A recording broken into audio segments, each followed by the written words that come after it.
नमस्कार, मी प्रोफेसर अनिल सरडे, HM. College Karad. Online लेक्चरमध्ये आपले सहर्ष स्वागत आहे. आज आपण 12वी कॉमर्स अकाउंट या विषयाचं लेक्चर डिस्कस करणार आहोत.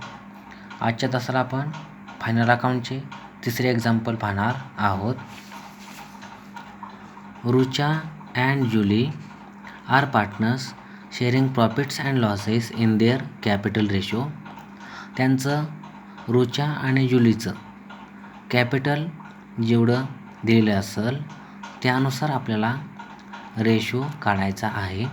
From the following trial balance and adjustments you are required to prepare final accounts. म्हणजेच आपल्याला फायनल अकाउंट बनवायला सांगितलेले आहेत. याच्यामध्ये आपण पहिला ट्रेडिंग अकाउंट, दुसरा प्रॉफिट अँड लॉस अकाउंट, तिसरा बॅलन्स शीट आणि पार्टनर्स कॅपिटल अकाउंट ओपन करणार आहोत. आत्ता आपण ट्रायल बॅलन्स आपल्याला दिलेला आहे तो पाहूया. Trial balance as on 31 March 2019, debit balances आणि क्रेडिट बॅलन्सेस आपल्याला दिलेले आहेत. सुरुवातीला आपण डेबिट बॅलन्सेस पाहूया. Purchases 48,000, trade expenses 3,000, salaries 4,500, wages and salaries 2,800, advertisement in bracket 2 years 4,000, sales return 8,000, freehold property 23,000, office rent 5,000, motor van 40,000, stock in bracket 1 April 2018 89,500, general expenses 2,500, sundry debtors 62,000, coal gas fuel 1,000, carriage inward 800, carriage outward 1,300, plant and machinery 13,800. अशा प्रकारे आपण debit बॅलन्सेसचे account इकडं वाचन केलेलं आहे. आता आपण credit balances काय काय दिलेले आहेत ते पाहूया. Capital account Rucha 80,000, Julie 40,000. म्हणजेच आपल्याला कॅपिटल दोघींचं पण दिलेलं आहे. याच्यानुसार आपल्याला रेशो काढायचा आहे. Sundry creditors 22,000, sales 1,48,000, RDD 1,200, bills payable 12,000, purchase return 6,000. अशा प्रकारे क्रेडिट बॅलन्सेस देखील आपण पाहिलेले आहेत.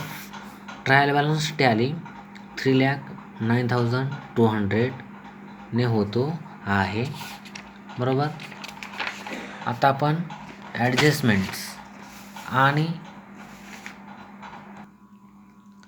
ज्या अकाउंटवरती ॲडजस्टमेंट आलेले आहे ते आपण टिक मार्क करून घेऊया. सुरुवातीला आपण ॲडजस्टमेंट्स त्या इकडे वाचूया. 1. Closing stock is valued at ₹88,000 in bracket cost price and ₹90,000 in bracket market price. आता आपल्याला क्लोजिंग स्टॉकच्या 2 जर त्या इकडे अमाऊंट दिलेल्या असतील तर त्याच्यामध्ये जी अमाऊंट कमी असेल ते आपल्याला घ्यावी लागणार आहे किंवा ती अमाऊंट घ्यायची. बरोबर. या ठिकाणी 88,000 एक अमाऊंट दिलेली आहे आणि 90,000 एक अमाऊंट दिलेली आहे. आपण ह्या एक्झाम्पलमध्ये सोडवताना 88,000 ही अमाऊंट घेणार आहोत. 2. Rucha and Julie withdrawn from business ₹3,000 and ₹2,000 respectively for their personal use.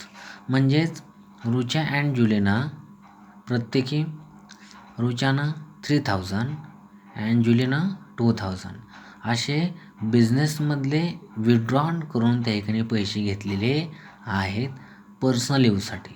म्हणजेच याचा इफेक्ट 2 ठिकाणी होणार आहे. ट्रेडिंग अकाउंटच्या क्रेडिटला आणि पार्टनर्स कॅपिटल अकाउंटच्या डेबिटला. ड्रॉइंग्ज पर्सनल यूजसाठी जर आपण त्या ठिकाणी खर्च केला असेल तर त्याला आपण ड्रॉइंग्ज या सेक्शनखाली घेतो. म्हणून ह्याला ड्रॉइंग्ज आपल्याला पार्टनर्स कॅपिटल अकाउंटच्या डेबिटला ह्याला घ्यावं लागणार आहे. याला टिक मार्क करायची आवश्यकता नाही. पोस्ट करताना आपण ते करून घेणार आहोत. 3. Depreciate motor van by 5%. Motor व्हॅनवर आपल्याला डेप्रिशिएशन 5% काढायचं आहे. म्हणून आपण मोटार व्हॅनला आपण टिक मार्क करून घेतलेला आहे. बरोबर. त्याच्यानंतर and plant and machinery by 7%. Plant and मशिनरीवर किती काढायचं आहे डेप्रिशिएशन? 7%. म्हणून प्लांट अँड मशिनरीला देखील आपण टिक करून घेतलेला आहे. पुढे 4. Reserve for doubtful debts on debtors at the rate of 5% is to be created. म्हणजेच सन्ड्री डेटर्सवरती आपल्याला RDD काढायची आहे 5%. म्हणजेच सन्ड्री डेटर्सला देखील आपल्याला टिक करून घ्यावे लागणार आहे. म्हणून आपण सन्ड्री डेटर्सला देखील आपण टिक करून घेतलेली आहे. पुढे 5. Outstanding wedges ₹800. म्हणजेच आणखीन वेजेस म्हणजे मजुरी, आणखीन मजुरी आपल्याला ₹800 द्यायची राहिलेली आहे. म्हणून याला आपण आउटस्टँडिंग असं म्हणतो. म्हणजेच वेजेसला देखील आपल्याला टिक करावं लागणार आहे. वेजेस अँड सॅलरीज याला देखील आपण टिक करून घेतलेला आहे. पुढे last goods of ₹6,000 were purchased on credit but no entry was found in the books of accounts. म्हणजेच आपण मालाची खरेदी केलेली आहे उधारीवरती, पण त्याची आपण बुक्स ऑफ अकाउंटमध्ये नोंद घेतलेली नाही. म्हणजेच परचेसमध्ये नोंद घेतलेली नाही, म्हणजेच सेल्समध्ये देखील घेतलेली नाही. हे अतिशय इम्पॉर्टंट ॲडजस्टमेंट आहे, कारण की याचं 4 ठिकाणी पोस्टिंग होतं. 4 ठिकाणी. बरोबर. याच्यामुळे ही शेवटची ॲडजस्टमेंट अतिशय आपल्याला महत्त्वाची समजली जाईल. आता ह्याच्यामध्ये आणखीन एकदा वाचतो. Goods of ₹6,000 were purchased on credit but no entry was found in the books of accounts. म्हणजेच उधारीवर आपण मालाची खरेदी केलेली आहे आणि त्याची नोंद आपण बुक्स ऑफ अकाउंटमध्ये घेतलेली नाही. म्हणजे परचेसमध्ये घेतली नसल्यामुळं सेल्समध्ये देखील ती घेतलेली नाही. बरोबर. आणि त्यानुसार आपल्याला 2 पोस्टिंग त्या ठिकाणी करायचे आहेत. परचेसमध्ये पोस्टिंग होणार, सेल्समध्ये पोस्टिंग होणार, सन्ड्री डेटर्समध्ये पोस्टिंग होणार, सन्ड्री क्रेडिटर्समध्ये देखील पोस्टिंग होणार. तर आपण ते एक्झाम्पल सोडवताना सविस्तर पाहूया. आता आपण ॲन्सर पाहूया. वरती आपल्याला टायटल द्यावं लागेल ॲन्सरमध्ये की तुम्हाला मी सांगितल्याप्रमाणे प्रत्येक पेजवरती एक अकाउंट ओपन करायचा आहे. बरोबर.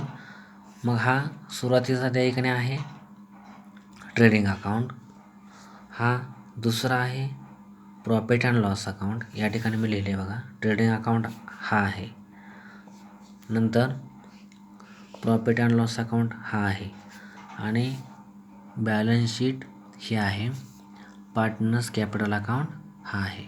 बरोबर. अशा प्रकारे आपण 4 अकाउंट ओपन केलेले आहेत. एकदम वरती टायटल द्यायचं in the books of Rucha and Julie. त्याच्यानंतर trading and profit and loss account for the year ended 31 March 2019. म्हणजेच दोन्ही अकाउंट कंबाईनमध्ये आपल्याला दिलेले आहेत पुस्तकामध्ये, तर आपण ते वेगवेगळे करून घ्यायचे वहीमध्ये. ट्रेडिंग अकाउंट हा वेगळ्या पानावरती ओपन करायचा पहिल्या. दुसऱ्या पेजवरती हा profit and loss account open करायचा आहे. तिसऱ्या पेजवरती 75% पेजमध्ये म्हणजे पाऊण पेजमध्ये बॅलन्स शीट ओपन करायचे आहे आणि त्याच्या खाली पार्टनर्स कॅपिटल अकाउंट आकायचं आहे. अशा प्रकारे 2 पेजेसमध्ये हे 4 अकाउंट आपण ओपन करायचे. 3 पेजेसमध्ये हे 4 अकाउंट ओपन करायचे आहेत. पहिल्या पेजवरती ट्रेडिंग अकाउंट, दुसऱ्या पेजवरती प्रॉफिट अँड लॉस अकाउंट, तिसऱ्या पेजवरती बॅलन्स शीट पाऊण पानामध्ये आणि राहिलेल्या त्या ठिकाणी पेजमध्ये पार्टनर्स कॅपिटल अकाउंट. बरोबर. अशा प्रकारे आपण अकाउंट ओपन करून घेतलेले आहेत. आता आपण ज्याच्यावर ॲडजस्टमेंट नाही त्या अकाउंटचं पोस्टिंग करून घेणार आहोत. बरोबर. आता एक याच्यामध्ये आपल्याला गोष्ट सांगायची आहे. आता पहिल्यांदाच काय दिलेलं आहे, ट्रेड एक्सपेन्सेस. बरोबर. आता ट्रेड एक्सपेन्सेसचं तुम्हाला मी लॉजिक सांगतो. ट्रेड एक्सपेन्सेस दिला असेल आणि त्याच्याबरोबर आणखीन दुसरे त्या ठिकाणी खर्च दिले असतील किंवा एक्सपेन्सेस दिले असतील. फॉर एक्झाम्पल जनरल एक्सपेन्सेस असतील, मिसलेनियस एक्सपेन्सेस असतील, ऑफिस एक्सपेन्सेस असतील. बरोबर. अशा प्रकारचे एक्सपेन्सेस त्या ठिकाणी दिले असतील तर अशा वेळी ट्रेड एक्सपेन्सेसच्या जोडीला कुठला तरी एक्सपेन्सेस आहे अशी जर कंडिशन असेल तर ट्रेड एक्सपेन्सेस हा ट्रेडिंग अकाउंटच्या डेबिटला आपल्याला घ्यावा लागतो. बरोबर. ट्रेडिंग अकाउंटच्या डेबिटला ट्रेड एक्सपेन्सेस घ्यायचा आणि हा जनरल एक्सपेन्सेस किंवा ऑफिस एक्सपेन्सेस, मिसलेनियस एक्सपेन्सेस अशा प्रकारचे दुसरे जे खर्च असतात त्याला आपण इनडायरेक्ट एक्सपेंडिचर असं म्हणतो. म्हणून त्याचं पोस्टिंग त्या ठिकाणी कुठं होणार, प्रॉफिट अँड लॉस अकाउंटच्या डेबिटला होणार आहे. बरोबर. म्हणजेच ट्रेड एक्सपेन्सेसच्या जोडीला जर दुसरा कुठला खर्च दिला असेल, for example general expenses, office expenses, miscellaneous expenses किंवा सन्ड्री एक्सपेन्सेस अशा चारपैकी कुठला पण एक खर्च दिला असेल तर याचं पोस्टिंग, कारण की हे सगळे खर्च इनडायरेक्ट एक्सपेंडिचर आहे, त्याला आपण प्रॉफिट अँड लॉस अकाउंटच्या डेबिटला पोस्ट करणार आहे आणि ट्रेड एक्सपेन्सेसला त्यावेळेला ट्रेडिंग अकाउंटच्या डेबिटला घ्यायचं आणि general expenses, office expenses, sundry expenses, miscellaneous expenses कुठलाच खर्च दिला नसेल आणि नुसता ट्रेड एक्सपेन्सेस दिला असेल तर त्याला मात्र प्रॉफिट अँड लॉस अकाउंटच्या डेबिटला घ्यावं लागणार आहे. बरोबर. अशा प्रकारे ट्रेड एक्सपेन्सेसचं लॉजिक त्या ठिकाणी तुम्हाला मी सांगितलेलं आहे. आता आपण पोस्टिंग त्या ठिकाणी पाहूया. ट्रेड एक्सपेन्सेस 3000 ट्रेडिंग अकाउंटच्या डेबिटला. बरोबर. बघा, ट्रेड एक्सपेन्सेस 3000. बरोबर. नंतर next salaries indirect expenditure profit and loss अकाउंटच्या डेबिटला. To salaries 4500. Next advertisement 2 years. बघा, आता ॲडव्हर्टाइजमेंट 2 इयर्स 2 वर्षाचा खर्च किती दिला आहे, 4000. एका वर्षाला किती आला, 2000. मग आपण चालू वर्षापुरतंच आपण सुरुवातीला बघूया. तर 2000 रुपये खर्च चालू वर्ष आपल्याला आला पाहिजे, तो आपल्याला घ्यायचा आहे. ॲडव्हर्टाइजमेंट आपण कुठे घेतो, प्रॉफिट अँड लॉस अकाउंटच्या डेबिटला. इनडायरेक्ट एक्सपेंडिचर आहे म्हणून प्रॉफिट अँड लॉस अकाउंटच्या डेबिटला to advertisement 4000 less prepaid advertisement. म्हणजे पुढच्या वर्षाचा जर आपण त्या ठिकाणी एक्सपेंडिचर केलेला आहे ॲडव्हर्टाइजमेंटचा तो प्रीपेड आहे ॲडव्हान्समध्ये, म्हणून लेस प्रीपेड ॲडव्हर्टाइजमेंट 2000. 4000तनं 2000 गेले, आउटरला किती आले, 2000. म्हणजे चालू वर्षाचा 2000 रुपये आपला आउटरला आलेला आहे. बरोबर. अशा प्रकारे आपण ॲडव्हर्टाइजमेंटचं पहिलं पोस्टिंग प्रॉफिट अँड लॉस अकाउंटच्या डेबिटला घेतलेलं आहे. आता दुसरं पोस्टिंग आहे प्रीपेड ॲडव्हर्टाइजमेंट, म्हणजे ॲडव्हान्समध्ये आपण त्या ठिकाणी खर्च केलेला आहे, म्हणजे आपली काय झाली ही ॲसेट. दुसरं पोस्टिंग ॲसेट साईडला प्रीपेड ॲडव्हर्टाइजमेंट 2000. बरोबर. अशा प्रकारे ही हिडन ॲडजस्टमेंट आपण पाहिलेली आहे.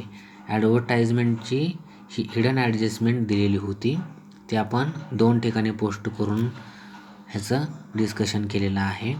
पुढे सेल्स रिटर्न. बरोबर. सेल्स रिटर्न तर आपण हे नंतर पाहू, कारण की सेल्सला आपण इकडं टिक करून घेतलेलं आहे, म्हणजे त्याच्यावरती ॲडजस्टमेंट आहे. म्हणजे ह्या रिटर्नचं देखील आपण नंतर डिस्कशन करूया. बरोबर. जे आपण टिक करून घेतलेलं आहे ते आपण नंतर त्या ठिकाणी पाहणार आहोत. ॲडजस्टमेंट सोडवताना त्याची आपण चर्चा करणार आहोत. पुढे फ्री होल्ड प्रॉपर्टी ॲसेट आहे म्हणून आपण कुठं टाकणार ह्याला 23,000 ॲसेट साईडला, म्हणजेच त्याला आपल्याला ॲसेटला घ्यावं लागेल. बरोबर. फ्री होल्ड प्रॉपर्टी 23,000 म्हणजे ॲसेट साईडला त्याचं आपण पोस्टिंग केलेलं आहे. त्याच्यानंतर ऑफिस रेंट 5,000 इनडायरेक्ट एक्सपेंडिचर आहे. प्रॉफिट अँड लॉस अकाउंटच्या डेबिटला घ्यावं लागेल. To office rent 5,000. बरोबर. पुढे स्टॉक 1 एप्रिल 2018 म्हणजे हा 89,500 ओपनिंग स्टॉक आहे. ओपनिंग स्टॉक आपण कुठे घेतो? एकाच ठिकाणी ट्रेडिंग अकाउंटच्या डेबिटला. To opening stock 89,500. बरोबर. पुढे जनरल एक्सपेन्सेस इनडायरेक्ट एक्सपेंडिचर आहे 2,500 प्रॉफिट अँड लॉस अकाउंटच्या डेबिटला. General expenses 2,500. Next coal gas fuel 1,000 हा डायरेक्ट एक्सपेंडिचर आहे ट्रेडिंग अकाउंटच्या डेबिटला. To coal gas fuel 1,000. बरोबर. नेक्स्ट कॅरेज इनवर्ड पाठीमागच्याच लेक्चरला मी सांगितलेलं आहे. नुसतं कॅरेज आलं ट्रेडिंगच्या डेबिटला, कॅरेज इनवर्ड ट्रेडिंगच्या डेबिटला, carriage outward profit and loss अकाउंटच्या डेबिटला. कॅरेज इनवर्ड 800 ट्रेडिंग अकाउंटच्या डेबिटला. To carriage inward 800. Next carriage outward 1,300 profit and loss अकाउंटच्या डेबिटला. To carriage outward 1,300. Next debit balances जे टिकमार्क न केलेले आहेत ते आपण त्याचं पोस्टिंग पाहिलेलं आहे. आता आपण क्रेडिट बॅलन्सेसमधले पाहूया. कॅपिटल पार्टनर्स कॅपिटल अकाउंटला आपल्याला ते ट्रान्सफर करावं लागणार आहे. कॅपिटल अकाउंट याचा कुठला बॅलन्स आहे? क्रेडिट. म्हणजे त्याला आपण कुठे घ्यायचं? पार्टनर्स कॅपिटल अकाउंटच्या क्रेडिटला. म्हणून पार्टनर्स कॅपिटल अकाउंटच्या क्रेडिटला बाय बॅलन्स ब्रॉट डाऊन रुच्या 80,000 जुली 40,000 त्यांचं कॅपिटल तिथे घ्यायचं आहे. बरोबर. त्याच्यानंतर सन्ड्री क्रेडिटर्स 22,000 बॅलन्स शीटच्या लायबिलिटी साईडला. बरोबर. सन्ड्री क्रेडिटर्स इनरला 22,000 घ्यायचं आहे. बरोबर. इनरलाच घ्यायचं कारण की त्याच्यावरती आपल्याला ते 6,000चं जे अनरेकॉर्डेड आहे त्याचं पोस्टिंग आपल्याला करायचं आहे. RDD याचं पण आपण पोस्टिंग नंतर त्या ठिकाणी पाहू. आपण ह्याला टिक करून ठेवूया. सन्ड्री क्रेडिटर्स आपण इनरला घेतलेलं आहे. सेल्सचं देखील आपण नंतर बघूया. RDD देखील हे ओल्ड RDD आहे ते मायनस करावं लागणार आहे प्रॉफिट अँड लॉस अकाउंटच्या डेबिटला. ते आपण ॲडजस्टमेंटमध्ये RDD न्यू काढल्यानंतर ह्याचं आपण पोस्टिंग करूया. बिल्स पेएबल बॅलन्स शीटच्या लायबिलिटी साईडला. Bills payable 12,000. बरोबर. त्याच्यानंतर परचेस रिटर्न आता ते आपण परचेस त्या ठिकाणी घेताना. बरोबर. म्हणजे परचेसवरती देखील आपल्याला ॲडजस्टमेंट त्या ठिकाणी सांगितलेली आहे. आपण इकडं या ठिकाणी टिक केलेले आहे त्याच्यामुळे ह्या परचेस रिटर्नला देखील टिक आलेले आहे. सेल्सला टिक आहे. सेल्स रिटर्नला देखील आपण टिक करून घेतलेलं आहे ॲडजस्टमेंट पाहताना. कारण की याच्यामध्ये 6,000चं अनरेकॉर्डेड परचेसेस याचं पोस्टिंग न केल्यामुळे याला आपल्याला ॲडजस्टमेंटमध्ये कन्वर्ट करून घेतलेलं आहे आपण. त्याच्यामुळे आपण त्याला टिक मार्क केलेला आहे. आपण ते सविस्तर ॲडजस्टमेंट पाहताना पाहणार आहोत. अशा प्रकारे टिकमार्क नसलेले सगळ्या अकाउंटचं पोस्टिंग आपण त्या 3 अकाउंटला केलेलं आहे. आता आपण ॲडजस्टमेंट पाहूया. एक closing stock is valued at ₹88,000 cost price and ₹90,000 market price. म्हणजेच क्लोजिंग स्टॉकची कॉस्ट प्राईस किती आहे 88,000 आणि त्याची मार्केटमधली प्राईस किती आहे 90,000. बरोबर. आता याच्यामधले क्लोजिंग स्टॉकच्या आपल्याला 2 जर अमाऊंट दिले असतील तर त्याच्यामधली जी अमाऊंट कमी असेल ते आपल्याला घ्यावी लागते. आता मग आपण किती घेणार 88,000 88,000. क्लोजिंग स्टॉक आपण कुठे घेतो ट्रेडिंग अकाउंटच्या क्रेडिटला. बघा बाय क्लोजिंग स्टॉक 88,000. दुसरं पोस्टिंग बॅलन्स शीटच्या ॲसेटला. बरोबर. Closing stock 88,000. बरोबर. पहिली ॲडजस्टमेंट आपली संपलेली आहे. पुढे Rucha and Julie withdrawn from business ₹3,000 and ₹2,000 respectively for their personal use. Personal यूजसाठी रुचानं 3,000 काढलेले आहेत आणि जुलीनं 2,000 काढलेले आहेत. बरोबर. आता ह्याला आपण पर्सनल यूजसाठी खर्च करणे म्हणजे त्याला आपण ड्रॉइंग्ज म्हणतो. ड्रॉइंग्जला आपण कुठं पोस्ट करतो पार्टनर्स कॅपिटल अकाउंटच्या डेबिटला. बरोबर. चला टू ड्रॉइंग्ज रुचा 3,000 आणि जुली 2,000. ह्याचं दुसरं पोस्टिंग कुठं होणार ट्रेडिंग अकाउंटच्या क्रेडिटला. By goods withdrawn by partners Rucha 3,000 Julie 2,000. दोन्हीची बेरीज आउटरला 5,000. बरोबर. दुसरी देखील आपण ॲडजस्टमेंट बघितलेली आहे. पुढे depreciate motor van by 5%. Motor व्हॅनवर किती डेप्रिशिएशन काढायचं आहे 5%. मोटार व्हॅनची मूळ किंमत आहे 40,000. आपण ह्याचं चर्चा वर्किंग नोटमध्ये करूया. मोटार व्हॅनची किंमत किती आहे 40,000 छेद 100 गुणिले 5/1 म्हणजेच 5% आपल्याला डेप्रिशिएशन काढायला सांगितलेलं आहे. ह्या 2 शून्याला हे 2 शून्य गेले. आता गुणाकार करायचा 5 × 20 वरून घेतले 2 शून्य म्हणजे किती आलं 2,000 रुपये. मोटार व्हॅनवरती डेप्रिशिएशन किती आलं 2,000. बरोबर. मोटार व्हॅनची मूळ किंमत ॲसेट साईडला आपल्याला घ्यावी लागणार आहे. मोटार व्हॅन 40,000 लेस डेप्रिशिएशन 5% 2,000. 40,000तून 2,000 गेले आउटरला किती आले 38,000. बरोबर. आता दोन्ही ॲसेटचं मिळून आपण दुसरं पोस्टिंग प्रॉफिट अँड लॉस अकाउंटच्या डेबिटला करूया. बरोबर. पुढे plant and machinery by 7%. Plant and मशिनरीवर किती काढायचं आहे 7%. प्लॅन्ट अँड मशिनरीची किंमत 13,800 आहे. वर्किंग नोटमध्ये आपण ते पाहूया. प्लॅन्ट अँड मशिनरी 13,800 छेद 100 गुणिले 7/1. ह्या 2 शून्याला हे 2 शून्य गेले 138 गुणिले 7 किती आलं 966. तर प्लॅन्ट अँड मशिनरीवर 7% डेप्रिशिएशन किती निघालं 966. पहिलं पोस्टिंग आपण बॅलन्स शीटच्या ॲसेटला करूया. Plant and machinery 13,800 less depreciation 7% 966. 13,800मधनं 966 गेले आउटरला किती आले 12,834. बरोबर. आता हे मोटार व्हॅनचं डेप्रिशिएशन आणि प्लॅन्ट अँड मशिनरीचं डेप्रिशिएशन ह्या दोन्हीचं पोस्टिंग आपल्याला प्रॉफिट अँड लॉस अकाउंटच्या डेबिटला करावं लागतं. बरोबर. तर प्रॉफिट अँड लॉस अकाउंटच्या डेबिटला टू डेप्रिशिएशन अकाउंट क्रिएट करायचा. त्याच्याखाली motor van 2,000 plant and machinery 966. ह्या दोन्हीची बेरीज आउटरला 2,966. बरोबर. 2,966 त्या इकडे आलेली आहे. दोन्ही पण आपण पोस्टिंग करून घेतलेलं आहे. पुढची ॲडजस्टमेंट आहे reserve for doubtful debts on debtors at the rate of 5% is to be created. बरोबर.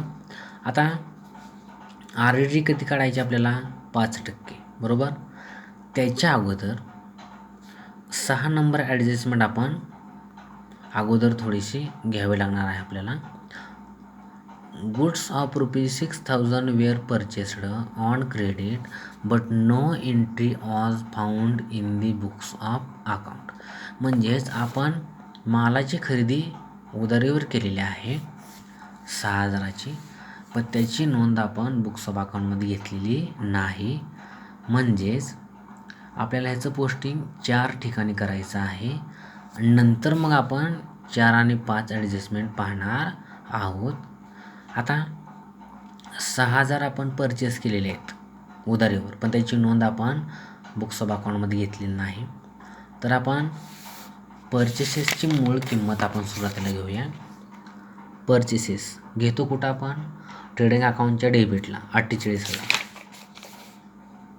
Trading account to purchases 48,000. Add unrecorded म्हणजे जर रेकॉर्ड केलेलं नाही, म्हणजे आपल्याला काय करावं लागेल? Add unrecorded purchases 6,000. 48,000 आणि 6,000 किती झाले? 54,000 झाले. बरोबर, 54,000.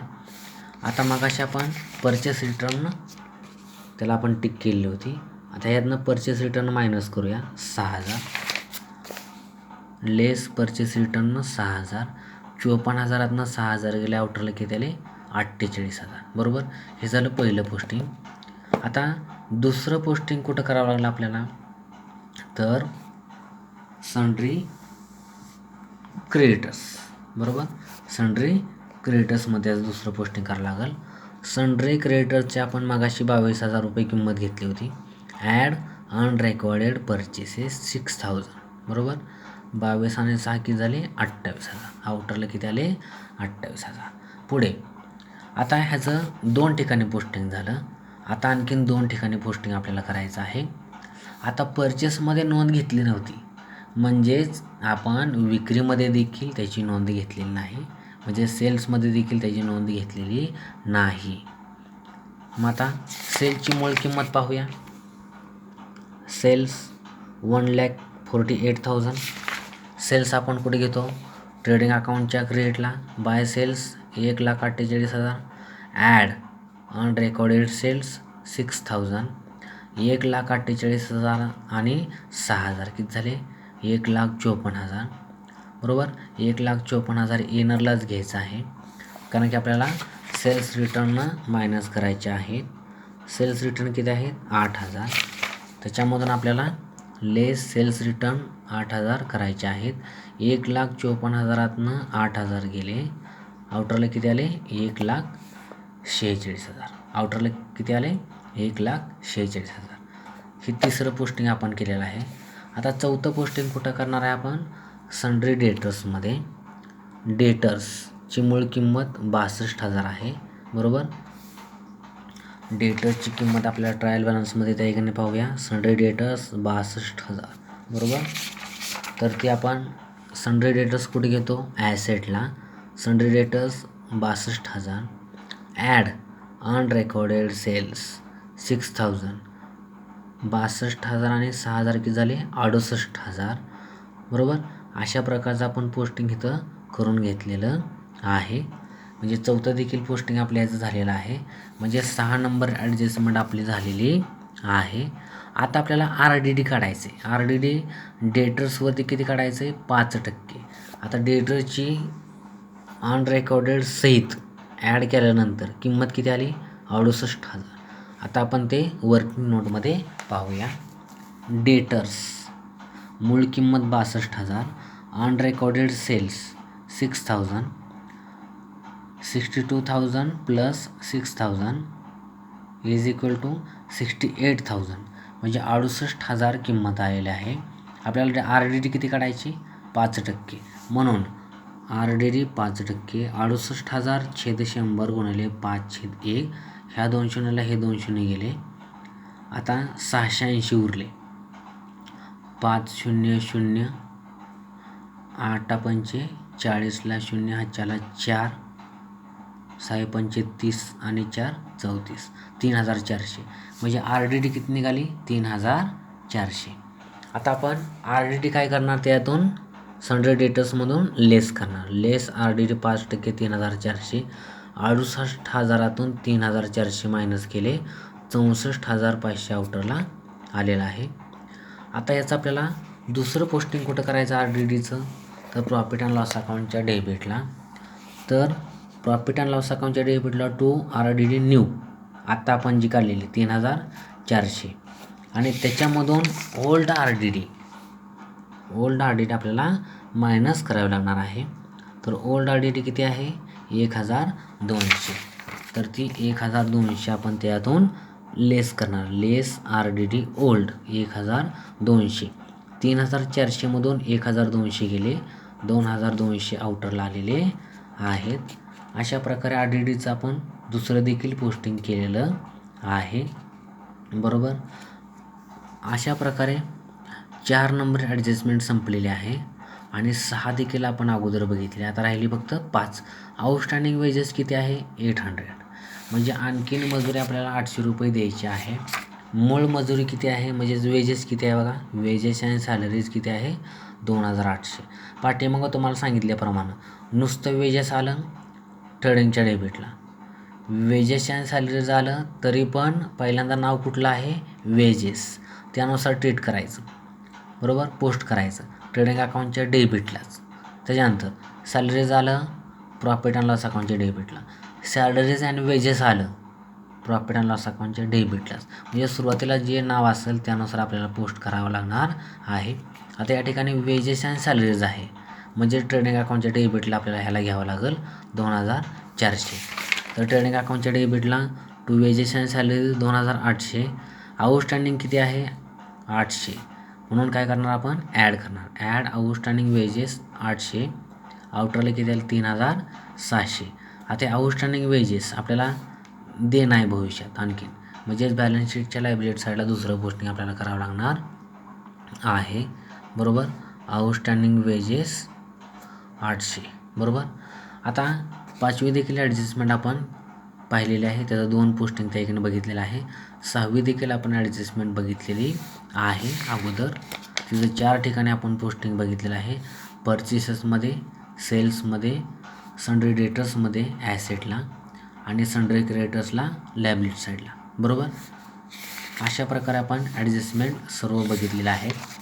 आता आपलं ट्रायल बॅलन्समध्ये काय राहिलं का आपण पाहूया.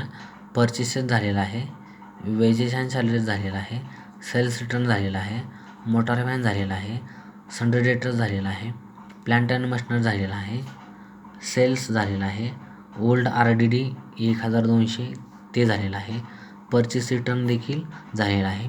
अशा प्रकारे ट्रायल बॅलन्सेसमधले सगळे त्या ठिकाणी अकाउंट आपण घेतलेले आहेत आणि ॲडजस्टमेंट देखील आपण सर्व पाहिलेल्या आहेत.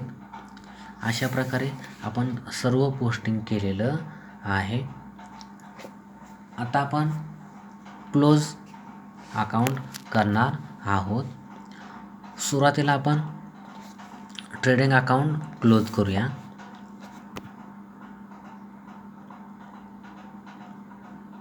ट्रेडिंग अकाउंटची कोणती साईड मोठी आहे ते आपण पाहूया. क्रेडिट साईडला 1,46,000, 88,000, 5,000 अशा अमाऊंट आहेत. ट्रेडिंग अकाउंटच्या डेबिटला 89,500, 48,000, 3,600, 3,000, 1,000, 800 बस एवढंच त्या ठिकाणी दिसतात. बरोबर. म्हणजे ह्या अमाऊंट डेबिट साईडची अमाऊंट त्या ठिकाणी कमी दिसते आणि क्रेडिट साईडची अमाऊंट जास्त दिसते. म्हणजेच कुठली साईड मोठी आहे? क्रेडिट साईड मोठी आहे. त्याची बेरीज केली किती आली? 2,39,000. ती डेबिटला मांडली 2,39,000. त्याच्यामधून आपण हे 800पासून या सर्व संख्या मायनस केल्या. बरोबर. किंवा अमाऊंट मायनस केल्या. डिफरन्स किती आला? 93,100. बरोबर. डिफरन्स किती आला? 93,100. याला आपण काय म्हणतो? To gross profit. Credit side मोठी आहे, डायरेक्ट इन्कम जास्त, डायरेक्ट एक्सपेंडिचर कमी. म्हणजेच काय झालं या ठिकाणी आपल्याला ग्रॉस प्रॉफिट झालेला आहे. ढोबळ नफा आपल्याला 93,100 भेटलेला आहे. आता हा ग्रॉस प्रॉफिट आपण ट्रान्सफर कुठं करणार? प्रॉफिट अँड लॉस अकाउंटच्या क्रेडिटला. बरोबर. By gross profit 93,100. आता डेबिट साईडच्या अमाऊंट आपण पाहूया. 4,500, 2,966, 2,200, 2,000, 5,000, 2,500, 1,300. इकडे किती आहे? 93,100. म्हणजे या ठिकाणी देखील प्रॉफिट अँड लॉस अकाउंटची क्रेडिट साईड मोठी आहे 93,100. ते आपण 93,100 क्रेडिट साईडला बेरीज करून घेतलेले आहेत. ते आपण अपोजिटला 93,100 मांडलेले आहेत. त्याच्यामधून हे 1,300पासून 4,500पर्यंत सर्व अमाऊंट लेस केल्या. डिफरन्स किती आला? 72,634. 72,634 आपला हा डिफरन्स निघाला, म्हणजे त्याला आपण काय म्हणणार, टू नेट प्रॉफिट. बरोबर. इनडायरेक्ट इन्कम जास्त आहे, इनडायरेक्ट एक्सपेंडिचर कमी आहेत, म्हणजेच आपल्याला या ठिकाणी काय भेटला, टू नेट प्रॉफिट. हा आपण कुठे ट्रान्सफर करणार, ट्रान्सफर टू कॅपिटल अकाउंट्स. बरोबर. आता 72,634 आपला हा नेट प्रॉफिट निघालेला आहे. आता आपल्याला तो वाटायचा आहे, डिस्ट्रीब्यूट करायचा आहे 2 पार्टनर्सला, रुचा आणि जुली. बरोबर. आता तो नेट प्रॉफिट डिस्ट्रीब्यूट कसा करायचा, आपल्याला कॅपिटलच्या रेशोप्रमाणे त्या ठिकाणी आपल्याला रेशो कॅपिटलचं जे आपल्याला अमाऊंट दिलेलं आहे त्यानुसार आपण रेशो काढणार आहे. आता कॅपिटल आपण सुरुवातीला पाहूया. रुचा किती आहे, 80,000. जुली किती आहे, 40,000. आता जुलीच्या दुप्पट कॅपिटल रुचाचं आहे. बरोबर. म्हणजेच 4 1 4, 4 2 8, म्हणजेच काय झालं, 2:1 असा रेशो निघालेला आहे. आता 2:1 रेशोप्रमाणे आपल्याला हा नेट प्रॉफिट डिस्ट्रीब्यूट करायचा आहे. तर या ठिकाणी नेट प्रॉफिट 72,634 आहे, छेद 3 कसं घेतलेलं आहे, तर रेशो किती निघाला, 2:1. 2:1 म्हणजेच जुलीच्या कॅपिटलपेक्षा दुप्पट कॅपिटल रुचाचं आहे. म्हणजेच जुलीचं कॅपिटल किती आहे, 40,000, 40,000, आणि रुचाचं कॅपिटल किती आहे, 80,000, 80,000. म्हणजे 40च्या दुप्पट कॅपिटल रुचाचं आहे. बरोबर. जुलीचं 1 पट असल्यामुळं 1 जुलीचा रेशो झाला, जुलीच्या दुप्पट त्या ठिकाणी कॅपिटल रुचाचं आहे म्हणून 2 झालं. म्हणजेच आपण भागाकार करून देखील घेतलं, 4 1 4, 4 2 8, म्हणजे 2:1. 2:1 रेशो आला, म्हणजेच रेशोची बेरीज किती झाली, 2 आणि 1 3. म्हणजेच झालेल्या नेट प्रॉफिटचे आपल्याला 3 भाग करावे लागणार आहेत. 3 भाग केले तर आपल्याला तिसरा म्हणजे 1 भाग आपल्याला समजणार आहे. 72,634 छेद 3 म्हणजे 3 भाग म्हणजे केले तर आपल्याला 1 भाग त्या ठिकाणी भेटणार आहे. म्हणजे भागाकार केल्यावर आपल्याला 24,211.33, म्हणजेच 1 भाग 24,211 असा निघालेला आहे. म्हणून बरोबर, म्हणून आपल्याला 1 भाग जुलीला द्यायचा आहे. बरोबर. म्हणून आपण या ठिकाणी नेट प्रॉफिट 72,634 रेशो 2:1, रुचा 48,423 आणि जुली 24,211. जुली 24,211 हा 1 भाग झाला आणि हे 2, म्हणजे जुली 24,211 ह्याच्यात दुप्पट, 24 2 48, 200च्या दुप्पट 400, 11 2 22 आणि वरचे 33 33.1, म्हणजे असं या ठिकाणी 23 आलेलं आहे. म्हणजेच रुचाचं किती झालं, 48,423 नेट प्रॉफिट तिला जाणार आहे डिस्ट्रीब्यूट करून, आणि जुलीला 24,211 जाणार आहे. याची टोटल जर केले तरी तेवढी 72,634 होते आहे. बरोबर. तर आता आपण ते डिस्ट्रीब्यूट करूया. प्रॉफिट अँड लॉस अकाउंटच्या डेबिटला रुचा 48,423 आणि जुली 24,211. बरोबर. अशा प्रकारे 72,634 हा नेट प्रॉफिट आपण डिस्ट्रीब्यूट केलेला आहे.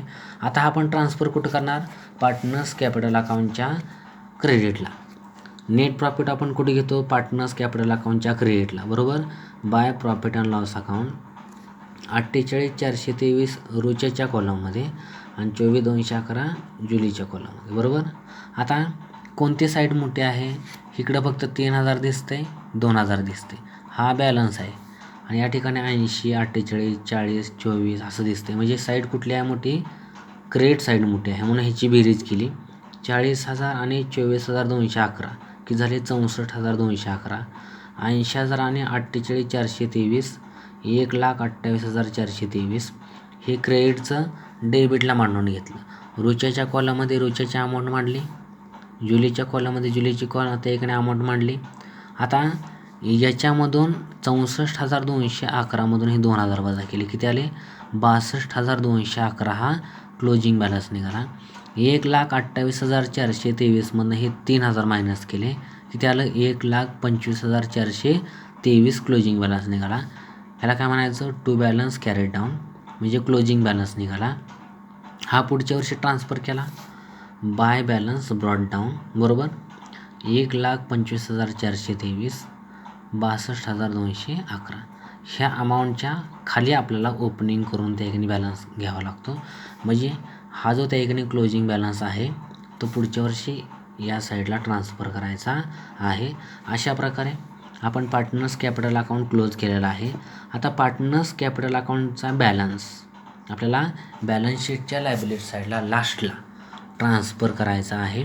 बॅलन्स शीटच्या लायबिलिटी साईडला कॅपिटल अकाउंट्स रुचा 1,25,423, जुलै 62,211, ह्याची दोन्हीची बेरीज आउटरला 1,87,634.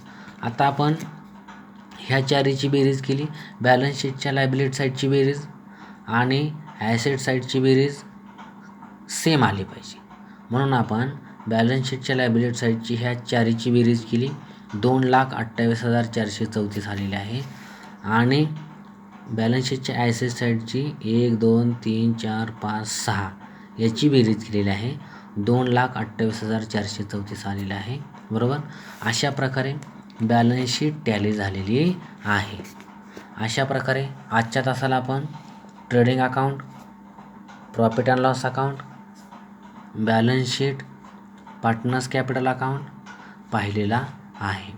अशा प्रकारे आजच्या लेक्चरमध्ये आपण या ठिकाणी थांबूया. धन्यवाद.